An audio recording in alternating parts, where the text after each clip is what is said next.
Friday Night Smackdown in Glasgow got its lowest rating of the year. Now we're going to look at the quarter by quarter hours and see if we can find someone to blame. Welcome back, guys, to Fog Wrestling. I know a lot of people were defending the Smackdown rating this week, saying that it was a taped show, it was in Glasgow, blah, blah, blah, blah, blah.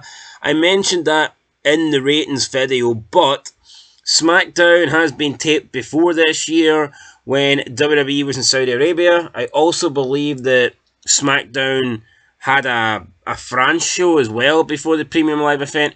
Both of those shows held steady in the rating, yet the Glasgow one didn't. Both of those shows were recorded previously, and both of those shows' results were available for the American audience. So, can we just start admitting here that Smackdown is shit?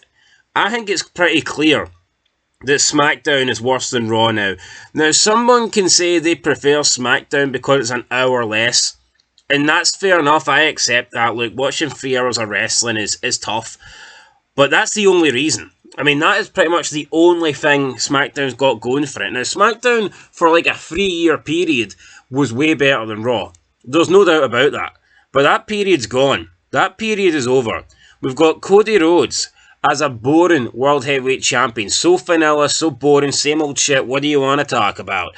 We've got this B-Tech Bloodline version with just a bunch of random Samoans that are not over. They're not Roman Reigns, and you cannot try and pretend that they are. Hell, they're not even the Usos, okay? So we've got the Bloodline. It's the same name, but it's not the same group. Let's be honest. It fucking sucks. We've got Bayley. Horrible run. Is she the worst champion in WWE right now in terms of title reign? I would have to say so. Her title reign, the way she's been booked since Mania, has been shocking. You've got Logan Paul, who I think has taken to the wrestling business like a duck takes to water, but let's be honest, he's a part-time champ, doesn't show up very often. So, yeah, you just look at SmackDown, and you've got a lot of jobber teams. I've got to be honest, you've got a lot of jobber factions on SmackDown. Now, yes, most of them did get kind of moved to Raw during the brand split, I think, to try and fill up the 3 hours, but still, there's a shitload of stuff on SmackDown that isn't good, but we will get into that with these quarter-hour breakdowns. So let's start quarter one, 8 o'clock to 8:15. We've got a Chelsea Green live promo, and then Naomi versus Green. This got 1.971 to start off the show, and it was one of the lower quarters of the show. Should you be starting with Chelsea Green and then Naomi versus Green? Absolutely not. The fact that this can start a show, whether it be Raw or SmackDown, it just shows you that WWE's went downhill. We can claim that Triple H is cooking. If you want to claim Chef Hunter is making great 5-star dishes, then you do that. But come on, this is not an opener. Naomi versus Chelsea Green. That should be a piss break match somewhere in the middle of the show. This should not be the opener. Quarter two, it is Naomi versus Green continued. We get a recap with Baron Corbin, Nick Aldis, and Legado del Fantasma backstage. We then see Bianca Belair and Jade Cargill. Then we get Grayson Waller, Austin Theory, Johnny Gargano, and Tommaso Ciampa with the Grayson Waller show, or the Waller effect, whatever he calls it. This went up 2%. It did 2.011 million, so it just went up. I guess people didn't want to see the opener. I don't blame them. I mean, it's not a big increase, but it's a slight increase, and the demo went up 8% as well, so that's worth noting. Quarter three, we get a recap of the Street Profits, a B-Fab backstage angle. We get Bayley, Naomi, and Blair Davenport backstage with Piper Niven and Chelsea Green. And then we get Santos Escobar versus Apollo Crews.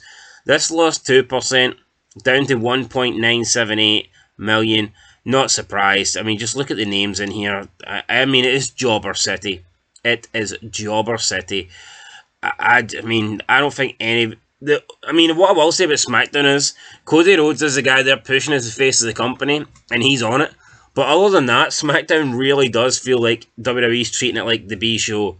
I think when you look at the draft, I mean, Raw definitely got the better end of the stick, and I think we're seeing that now.